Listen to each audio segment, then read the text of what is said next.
Hello students, in today's session we are going to discuss about the formalities involved in export trade.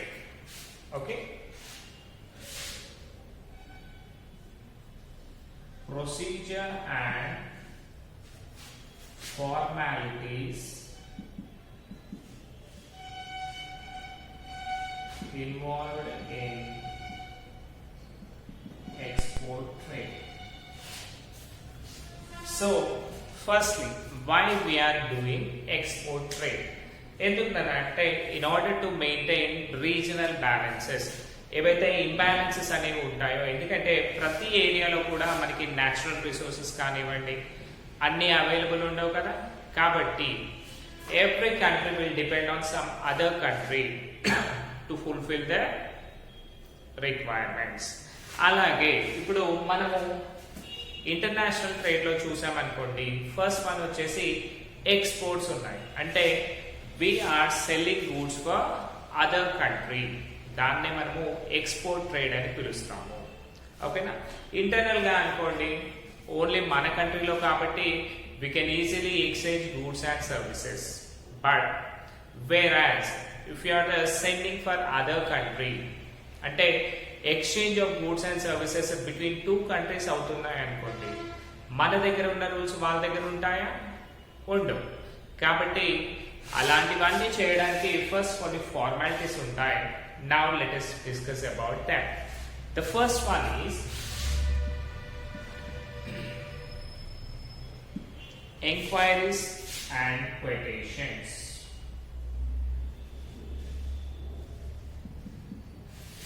So ఇక్కడ export trade లో ఏంటన్నా, మనకు వచ్చేసి export అవుతాము, exporter అవుతాము, and other person వచ్చేసి importer అవుతారు కదా. సో ఫస్ట్ వన్ చూసుకుంటే, the export trade start with the receipt of enquiry from the buyer. An enquiry is a written request for seeking information regarding the prices and other services. So firstly, ఈ export trade అనేది first ఎలా start అవుతుంది అంటే, మనకి importers ఉంటారు కదా, అంటే వేరే కంట్రీ వాళ్ళు ఉంటారు కదా, మన దగ్గర పర్చేస్ చేస్తా అని చెప్తారు కదా. సో అదర్ కంట్రీ ఇంపోర్టర్ ఏం చేస్తాడు అంటే, ముందు మనకి ఎంక్వైరీ అనేది చేస్తాడు. అంటే మీ దగ్గర స్టాక్ ఉందా లేదా, మీ దగ్గర స్టాక్ ఉందా లేదా. నెక్స్ట్ మీరు క్వెటేషన్ అంటే ఏంటి అంటే, ప్రైస్ ఎంత ప్రైస్ లో ఇస్తున్నారు అవన్నీ కూడా ముందు ఫైండ్ అవుట్ చేస్తారు. ఇప్పుడు చూడండి, సింపుల్ గా ఒక కిరాణా షాప్ కి వెళ్ళామనుకోండి, కిరాణా షాప్ ఇఫ్ నాట్ కూరగాయల మార్కెట్ కి వెళ్ళామనుకోండి, ఫస్ట్ ఎవరు చేస్తారు, మనం వెళ్ళి అడుగుతాం. అంటే మనం ఇంపోర్టర్, ఇచ్చేవాళ్ళు ఎక్స్పోర్టర్ అనుకుంటాం సింపుల్ గా. సో మనం ఏం చేస్తాం, వెళ్ళి బాబు ఈ గూడ్స్ ఉన్నాయా మీ దగ్గర, నెక్స్ట్ వాటి ప్రైస్ ఎంత, అవన్నీ అడుగుతాం కదా. అలాగే ఈ ఎక్స్పోర్ట్ ట్రేడ్ లో కూడా ఫస్ట్ ఏమవుతుంది, బయ్యర్ ఎవరైతే ఉంటారో, అంటే ఇంపోర్టర్ ఎవరైతే ఉంటారో, వాళ్ళు ఏం చేస్తారు, మనకి first what is the price and goods quality, I mean A goods ఉన్నాయి, వాటి ప్రైస్ ఎంత, మళ్ళీ ఏ టైంకి డెలివరీ చేస్తారు, ఎలా డెలివరీ చేస్తారు, అంటే షిప్లో చేస్తారా, ఫ్లైట్లో చేస్తారా, కార్గోలో చేస్తారా, అవన్నీ డీటెయిల్స్ ఉంటాయి కదా. అవన్నీ కూడా ముందే మాట్లాడేసుకొని ఉంటారు అన్నమాట. దాన్నే మనము ఎంక్వైరీ అండ్ క్వెటేషన్ అని పిలుస్తాం. The next one is order of indent.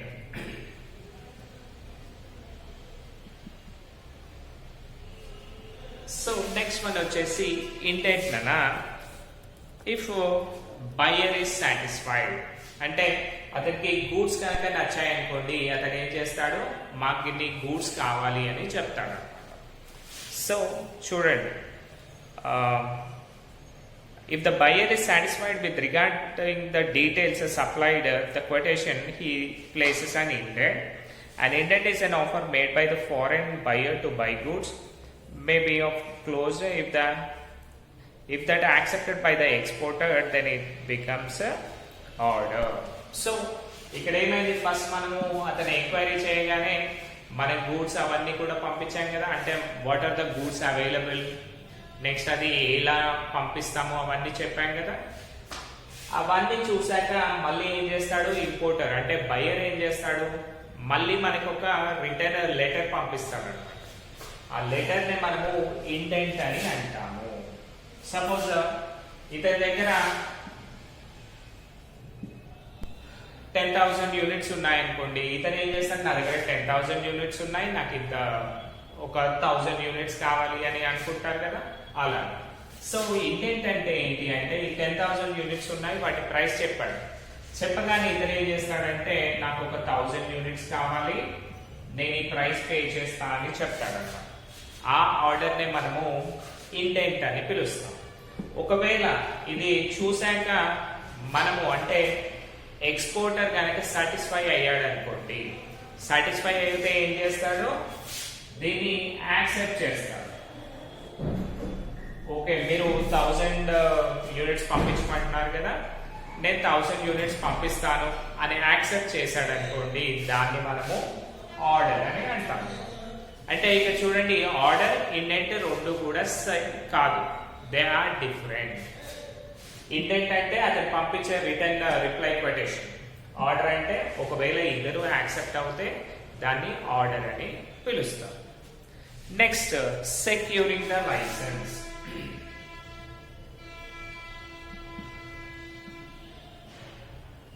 So ఇప్పుడు మనం ఫారెన్ కంట్రీకి గూడ్స్ పంపిస్తున్నాం కాబట్టి కంపల్సరీ ఏం చేయాలి అంటే, ముందుగా దానికి సంబంధించిన లైసెన్స్ అనేది, ఎక్స్పోర్ట్స్ అండ్ ఇంపోర్ట్స్ ఉంటాయి కదా. So India is controlled under the import and exports control. So imports and exports control అనే అథారిటీ దగ్గరికి వెళ్ళి వాళ్ళ దగ్గర నుంచి పర్మిషన్స్ తీసుకోవాలి. ఓకేనా, ఆ పర్మిషన్స్ తీసుకున్నాక ఇందులో మళ్ళీ ఉంటాయి కదా, certain commodities are kept in an open general insurance list. The exporter permitted to కొన్ని వచ్చేసి ఓపెన్ ఆఫర్ లో ఉంటాయి, ఇంకొన్ని వచ్చేసి ఇప్పుడు ఏవైనా మన దగ్గర స్కేట్స్ గూడ్స్ ఉన్నాయనుకోండి, గవర్నమెంట్ ఏం చేస్తుంది, మీరు ఈ గూడ్స్ ని ఎక్స్పోర్ట్ చేయొద్దు బికాస్ మన కంట్రీకే సరిపోవు అని చెప్తుంది కదా, అలాంటివి కూడా ఉంటాయన్నమాట. సో గవర్నమెంట్ నుంచి కంపల్సరీ ఎక్స్పోర్ట్స్ కి సంబంధించిన లైసెన్స్ తీసుకోవాలి. అంటే గవర్నమెంట్ ఏం చేస్తుంది, దాన్ని యాక్సెప్ట్ చేయాలి, అప్పుడు మాత్రమే మనము గూడ్స్ ని ఎక్స్పోర్ట్ చేయగలుగుతాము. ఓకేనా, సో ఎక్స్పోర్ట్ లైసెన్స్ తీసుకోవాలి. తీసుకున్నాక నెక్స్ట్ స్టెప్ వచ్చేసి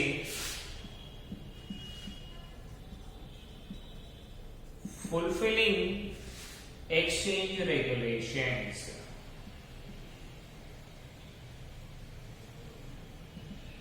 సో ఫుల్ఫిల్లింగ్ ఎక్స్చేంజ్ రెగ్యులేషన్స్ అంటే ఏంటి అంటే, ఇప్పుడు చూడండి, మనము ఇండియాలో చూసామనుకోండి రూపీ సింబల్, అంటే మన ప్రతి ఒక్క కరెన్సీని కూడా రూపీస్ అని అనుకుంటాం. అదే మీరు దుబాయ్ వెళ్ళారనుకోండి దిరమ్స్ అంటారు. ఓకేనా, డిరమ్. యుఎస్ఏ లండన్ ఇక్కడ వెళ్ళారనుకోండి డాలర్స్ అంటారు. అంటే ఇక్కడ చూడండి, ప్రతి ఒక్క రేట్ సేమ్ ఉన్నాయా, లేవు. కాబట్టి మనం ఎక్స్చేంజ్ చేసుకోవాలి అంటే ఏం చేయాలన్నా, ముందు బ్యాంకర్స్ బ్యాంక్ ఏదైతే ఉందో దట్ ఈస్ ఆర్బీఐకి మనకి పెటిషన్ ని పంపించాలి. ఓకేనా, under the foreign exchange regulation act the exporter has to submit a declaration that he will surrender the foreign exchange to the extent of full export value. అంటే మనం ఎంత వర్త్ ఆఫ్ గూడ్స్ అయితే పంపిస్తున్నామో, ఇప్పుడు చూడండి, మనము దుబాయ్కి అమ్మామనుకోండి, వాళ్ళన్నీ కూడా ఏం చేస్తారు, దిరమ్స్ లోనే మనకు క్యాష్ పే చేస్తారు. అవి మళ్ళీ మనం ఇండియాలో యూజ్ చేస్తామా, చేయలేము. కాబట్టి మనం ఆర్బీఐకి ఒక లెటర్ పంపించాలి. ఏంటి అంటే, సపోజ్ దిరమ్స్ కన్నా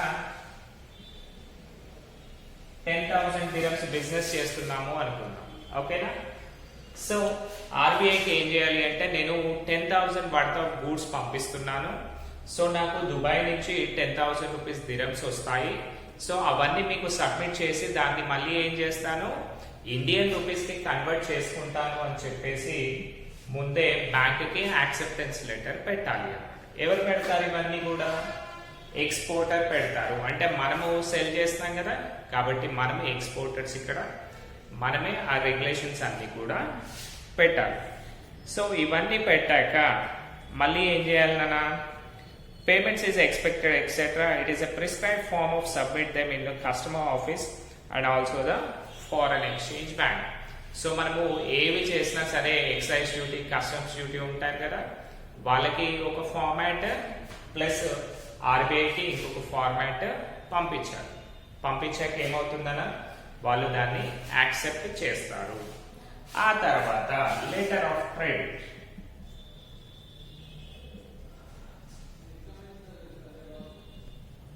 సో మనకి బ్యాంక్ నుంచి కూడా యాక్సెప్టెన్స్ వచ్చింది. నెక్స్ట్ ఇప్పుడు చూడండి, మనము ఎక్కడైనా సరే ఏదైనా గూడ్స్ ఎక్స్చేంజ్ చేసేటప్పుడు ఏం చేస్తాము, ఇలా వస్తువులు ఇచ్చేసి అంటే ఇలా గూడ్స్ ఇచ్చి ఇలా క్యాష్ తీసుకుంటాం. బట్ ఇక్కడ ఏమవుతుందన్నా, మనకి డీలింగ్స్ అనేది బిట్వీన్ 2 కంట్రీస్ అవుతుంది కదా. సో ఇక్కడ ఏంటి అంటే మనం సేల్ చేస్తాం, వాళ్ళు ఉండి ఏమన్నారంటే ఆ గూడ్స్ రీచ్ అయ్యాక నేను డబ్బులు ఇస్తా అన్నారు అనుకోండి, ఇచ్చే ఛాన్స్ ఉంటుందా? మేబీ. సమ్ టైమ్స్ ఆ ఛాన్సెస్ అనేవి ఉండవు కదా. కాబట్టి దీన్ని లెటర్ ఆఫ్ క్రెడిట్ లో అంటే ముందే అగ్రిమెంట్ చేసుకుంటారు. వాట్ మీన్స్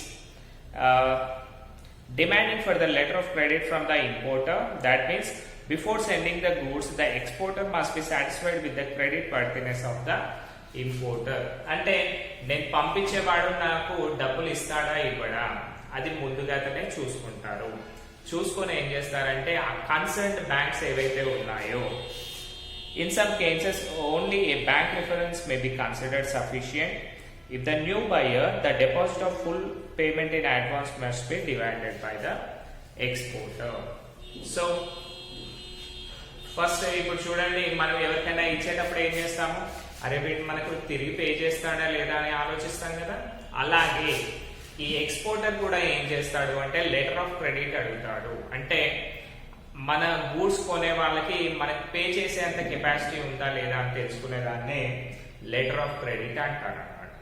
సో అలా అయినా సరే, లేకంటే వాడు ఏదైతే అమౌంట్ ఉంది కన్నా ఏ బ్యాంక్ నుంచి ట్రాన్స్ఫర్ చేస్తాడు అని చెప్తాడు కదా ముందే, దానికి సంబంధించి ఒక బ్యాంక్ ఎవిడియన్స్ అంటే బ్యాంక్ ఒప్పుకుంటున్నట్టుగా అనమాట, మీడియేటర్ గా బ్యాంక్ ని పెట్టి కూడా తీసుకోవచ్చు.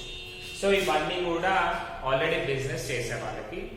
బట్ ఇన్ కేస్ అతను for the first time import చేసుకుంటున్నాడు అనుకోండి గూడ్స్, అతను ఎలా చేస్తాడో మనకు తెలియదు కదా, అంటే డబ్బులు పే చేస్తాడా లేదా అనేది క్లారిటీ ఉండదు కదా. కాబట్టి అతన్ని ఎక్స్పోర్టర్ ఏం చేస్తాడు అంటే, మీకు ఇప్పుడు నేను గూడ్స్ పంపిస్తున్నాను, ఆ గూడ్స్ వర్త్ అంతా కూడా నా అకౌంట్ లో వేయండి, ఆ తర్వాత మాత్రమే నేను ఎక్స్పోర్ట్ చేస్తా అని చెప్పే ఛాన్సెస్ కూడా ఉంటాయి. ఇప్పుడు చూడండి, రెగ్యులర్ బిజినెస్ అనుకోండి, రేపు ఇస్తా అంటే మనం ఇచ్చి వెళ్తాం, కానీ వాడు అదే రోజు షాప్ ఓపెన్ చేస్తాడు అనుకోండి, ఇస్తామా మనము? ఇవ్వము. ఇక్కడ కూడా సేమ్ థింగ్ అనమాట. Next shipping order.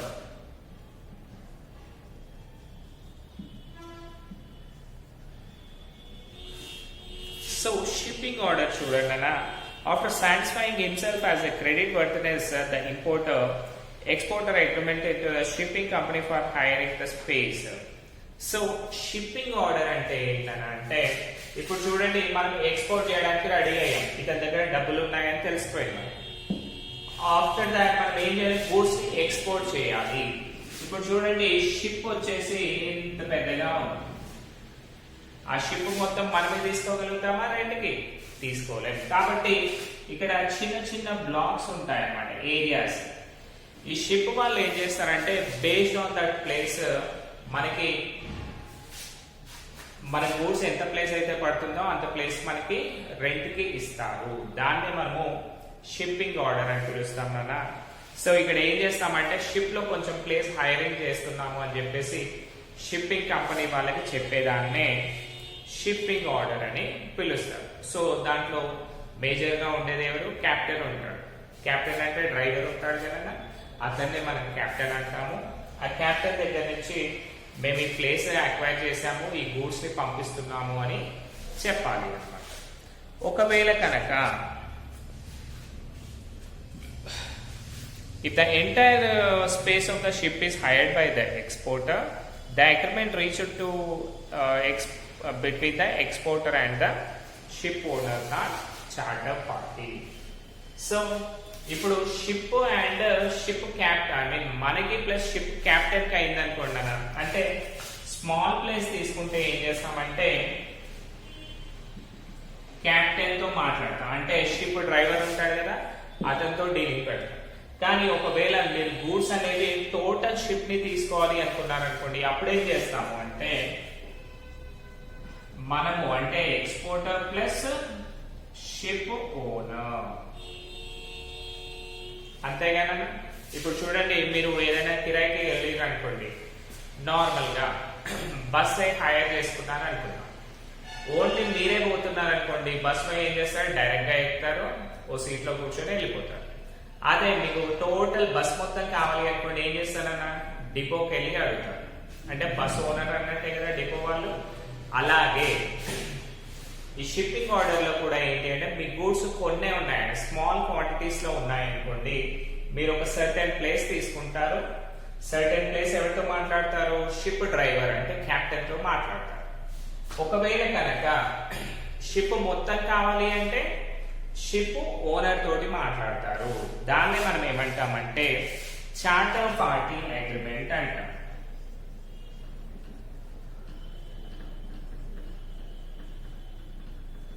Charter party agreement. మనము కెప్టెన్ తో మాట్లాడితే షిప్పింగ్ ఆర్డర్, షిప్ ఓనర్ తో మాట్లాడితే చార్టర్ పార్టీ అగ్రిమెంట్ అని పిలుస్తాము. ఓకేనా. Next exchange rate. Will discuss here.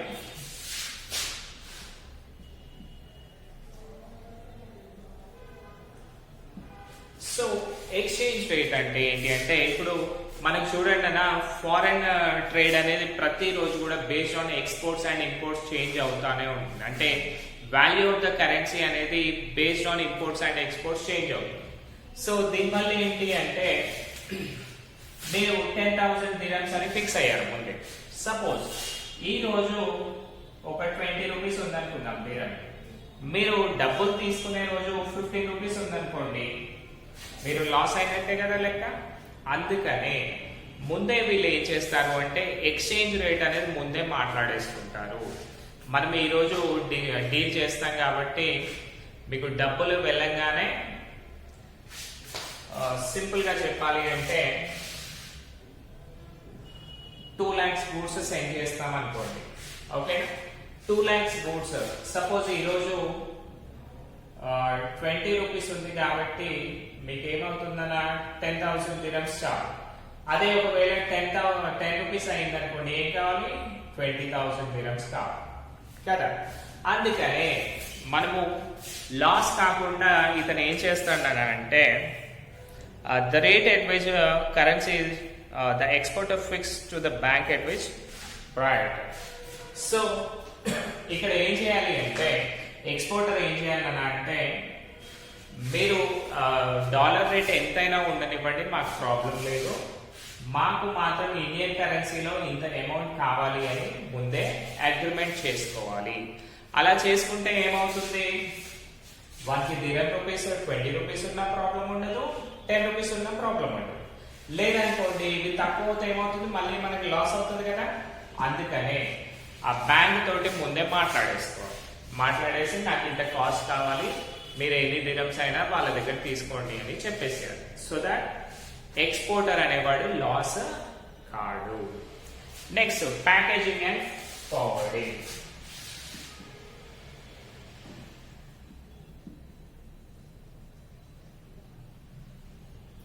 Packaging and forwarding లో ఏంటన్నా అంటే ప్రతి ఒక్క దాన్ని కూడా నీట్ గా డిజైన్ చేసి తక్కువ ప్లేస్ లో అవన్నీ కూడా పట్టేటట్టు చూడాలి. బికాస్ షిప్ లో ఏంటన్నా ప్రతి అడుగు కూడా వాళ్ళు డబ్బులకి అమ్మేస్తారు, అంటే రెంటెడ్ బేసిస్ లో అమ్ముతారు అనమాట. కాబట్టి మనం ఏం చేయాలన్నా కంపల్సరీ కూడా అవన్నీ కూడా నీట్ గా ప్రతి ఒక్కరికి కూడా అర్థమయ్యే విధంగా చేసేయాలి. నెక్స్ట్ ప్రతి దానిపైన కూడా ఏం చేయాలి, ఏ పోర్ట్ లో దాన్ని దించాలి మనం. ఓకేనా. మళ్ళీ పోర్ట్ డెస్టినేషన్స్ ఉంటాయి కదా, వాళ్ళకి 3-4 పోర్ట్స్ ఉంటుండొచ్చు వేరే కంట్రీలో. ఏ పోర్ట్లో వెళ్తే వాళ్ళ గూడ్స్ రీచ్ అవుతాయి, ఆ పోర్ట్ నెంబర్ ప్లస్ ఆ కన్సర్న్ ఎవరైతే ఇంపోర్టర్ ఉన్నాడో వాళ్ళ డీటెయిల్స్ ప్రతి ఒక్కటి కూడా నీట్గా రాసి తక్కువ ప్లేస్లో అది మొత్తం కూడా సెట్ అయ్యేటట్టు రాసి పెట్టాలి. Next one, customs formalities.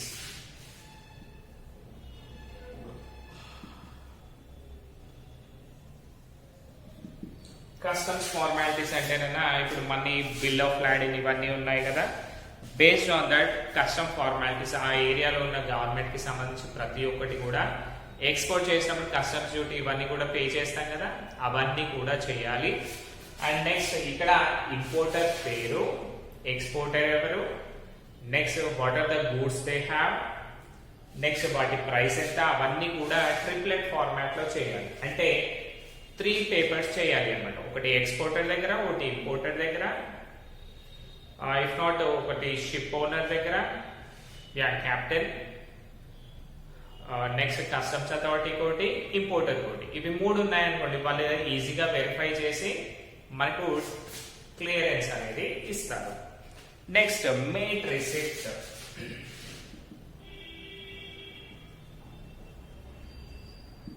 So mate receipt అంటే చూడండి అన్న, if the goods are delivered to the dock, a dock receipt is given to the exporter. When the goods are directly handed over to the captain of the ship, it is called mate. He issues mate receipt.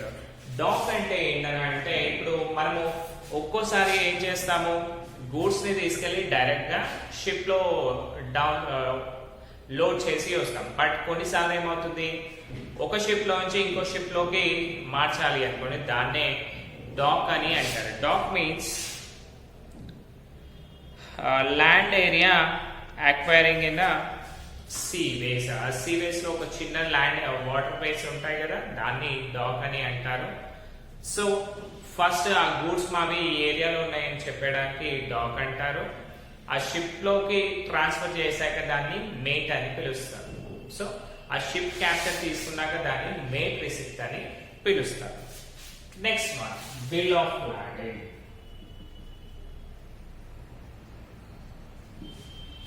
So bill of lading means official receipt of the shipping company acknowledging the receipt of goods on board. If the document is titled as a good, the exporter cannot deliver the goods without a bill of lading. So bill of lading లో ఏంటంటే totally ఆ ship owner ఏం చేస్తాడంటే, ship వాళ్ళు మాకు ఇవన్నీ వచ్చేసాయి, మేము డెలివరీ చేస్తాము అని ముందే చెప్పేదాన్నే బిల్ ఆఫ్ లాడింగ్ అని అంటారు. దాంట్లో మీ గూడ్స్ కరెక్ట్ గా ఉన్నాయా, బ్రోకెన్ గూడ్స్ అవన్నీ కూడా నీట్ గా రాసి పెట్టి ఉంటుంది అన్నమాట. Next, insurance of goods. వెళ్ళేటప్పుడు anything unexpected things, natural calamities కానివ్వండి, ఫ్లడ్స్ కానివ్వండి, ఏదో ఒకటి వచ్చే ఛాన్స్ ఉంటుందిగా వాటర్ బేస్ లో. కాబట్టి మనం ఏం చేయాలి, కంపల్సరీ కూడా మెరైన్ ఇన్సూరెన్స్ ఆ గూడ్స్ కి తీసుకోవాలి. Next, certificate of origin.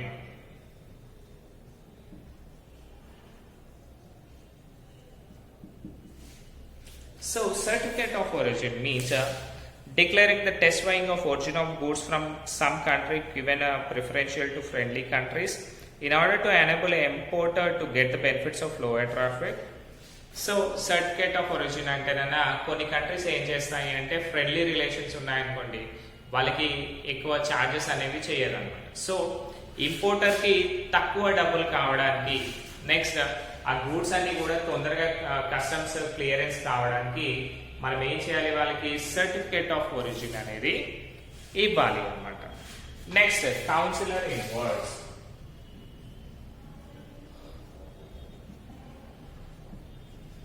So consular invoice అంటేనా టేకెన్ మచ్ టైం. సో మళ్ళీ ఏమవుతుంది, వీళ్ళంతా చెక్ చేయడానికి టైం ఎక్కువ పడుతుంది కదా, అందుకనే ముందే మనము ఒక లిస్ట్ ఆఫ్ ఫార్మాట్ ఏం గూడ్స్ ఉన్నాయి, వాటి ప్రైస్, వాటి యూజెస్ ఏంటి, అవన్నీ కూడా ముందే ఒక రాసి పెట్టి ఇచ్చేసామనుకోండి, వాళ్ళు డైరెక్ట్ గా చూసి ఓ ఇవి ఉన్నాయని చెప్పేసి తొందరగా క్లియరెన్స్ చేసి పంపించే ఛాన్సెస్ ఉంటుంది. Next, preparation of invoice. Invoice అంటేనా బిల్ పేపర్ ఉంటుంది కదా, దాన్ని మనము ఇన్వాయిస్ అని అంటాం అనమాట. After all the formalities compiled with the exporter has to prepare invoice prepared in triplicate must be the price and terms previously agreed upon. So invoice లో ఏంటంటే ముందే ఎక్స్పోర్టర్ అండ్ ఇంపోర్టర్ మాట్లాడేసుకున్నారు కదా, వాళ్ళు ఏమేమైతే మాట్లాడారో వాటి ప్రైస్ ఎంత, ఎన్ని గూడ్స్ పంపిస్తున్నారో అదంతా ఒక ఫార్మాట్ లో రాసిచ్చే దాన్ని మనము ఇన్వాయిస్ అనే అంటాం అన్నమాట. అంటే పేమెంట్ ఆఫ్ బిల్ కి కూడా సంబంధించింది. And last one, goods delivery అయ్యాక మనం ఏం చేస్తాం, మన సెక్యూర్డ్ పేమెంట్, డబ్బులు రీచ్ కావాలి కదా. ఇప్పుడు ఈ లెటర్ ఆఫ్ క్రెడిట్ లో ఏమైంది, బ్యాంక్స్ యాక్సెప్ట్ చేశాయి, ఇప్పుడు వచ్చేసి డబ్బులు అనేది పే చేయాలి. ఇందులో 3 టైప్స్ ఉన్నాయి నాన్న. What is that is drawing A bill on the importer. The bills of exchange is to be sent to the importer along with other documents. So importer పేరు పైన ఒక బిల్స్ ఆఫ్ ఎక్స్చేంజ్ చేసి పంపించవచ్చు. Second, if the exporter wants to receive amount immediately, ఒకవేళ కనుక అతను exporter ముందే డబ్బులు తీసుకోవాలి అనుకున్నాడు అనుకోండి, అతను ఏం చేస్తాడంటే బిల్స్ ఆఫ్ ఎక్స్చేంజ్ చేసి పంపించేస్తాడు with some discount. And last one, letter of credit is issued in favour of exporter by the importer bank. మళ్ళీ ఇంకొకటి ఏమవుతుంది, ఎక్స్పోర్టర్ కి ఇంపోర్టర్ బ్యాంక్ ఉంటుంది కదా, అంటే అదర్ కంట్రీ బ్యాంక్ ఏం చేస్తుందంటే ఆ గూడ్స్ రీచ్ కాగానే చెప్పండి మీకు మేము మనీ ట్రాన్స్ఫర్ చేస్తాము అని చెప్తుంది. దాన్ని మనము లెటర్ ఆఫ్ క్రెడిట్ అంటాం. So my dear students, totally మనకి 16 పాయింట్స్ వచ్చాయి కదా, ఇవన్నీ కూడా ఒకసారి చదవండి. ఇది మీకు 10 మార్క్స్ పాయింట్ ఆఫ్ వ్యూలో చాలా చాలా ఇంపార్టెంట్. నెక్స్ట్ ఇందులోనే మీరు చూసుకుంటే కదా, letter of credit, shipping order, bill of landing, mate receipt, ఇవన్నీ కూడా అంటే ఈ 4 అనేటివి 2 మార్క్స్ పాయింట్ ఆఫ్ వ్యూలో కూడా వచ్చే ఛాన్సెస్ ఉన్నాయి. కాబట్టి మై డియర్ స్టూడెంట్స్, వీటన్నిటిని కూడా తరువుగా చదువు. అండ్ విష్ యూ ఆల్ ఆ హ్యాపీ సంక్రాంతి. జాగ్రత్తగా ఉండండి. నెక్స్ట్ మనకి కాలేజ్ స్టార్ట్ కాగానే రెగ్యులర్గా వచ్చి just focus on your studies. Thank you.